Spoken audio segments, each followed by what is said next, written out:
Good morning. তো আজকে তো প্রচণ্ড রোদ দিয়েছে। সকালবেলা আমি ঘুম থেকে উঠেই 7:30টায় দেখি বাইরে রোদ উঠেছে, দেখেই মনটা ভালো হয়ে গেছে। তো উঠে তারপরে কালকে বলেছিলাম না যে আমার অনেকগুলো শাকসবজির বীজের অর্ডার করেছিলাম, তো সেটা কালকে দিয়েছিল পার্সেলটা, তো দোকানে ফেলে গিয়েছিল। তো আমাকে বাবা ভাই কেউ বলেনি। তো হঠাৎ রাতে আমি চেক করে দেখলাম যে পার্সেলটা ডেলিভার হয়েছে। তারপরে সকালে দোকানে গিয়ে নিয়ে এলাম। তো দেখলাম যে এসছে। তো সেখানে অনেকগুলো বীজ দিয়েছে, মানে শাকসবজি প্রায় 45 রকমের, মানে টোটাল 45 রকমের শাকসবজির বীজ রয়েছে।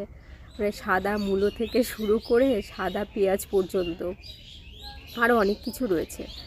তো সেগুলো ভাবছি কোনটা কোনটা রেডি করব। এমন কিছু শাকসবজির বীজ দিয়েছে যেগুলো হয়তো আমি মানে চিনি না, টেস্ট তো দূরে থাক, আমি চিনি না, সেগুলো নামই শুনিনি।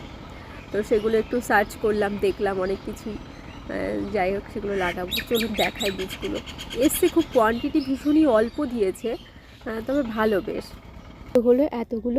এতগুলো বলতে ওই 45 রকমের বীজ। আর এখান থেকে আমি অর্ডার করেছিলাম, ফ্লিপকার্টে ছিল।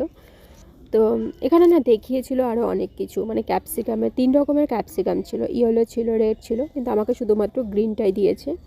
তবে পেঁয়াজ দেখলাম, একটা লাল পেঁয়াজের সঙ্গে এই সাদা পেঁয়াজটা দিয়েছে। তো কী কী লাগাবো এখনও ঠিক করিনি, তবে বীজগুলো না এসছে, ভালো এসছে, খারাপ নয়।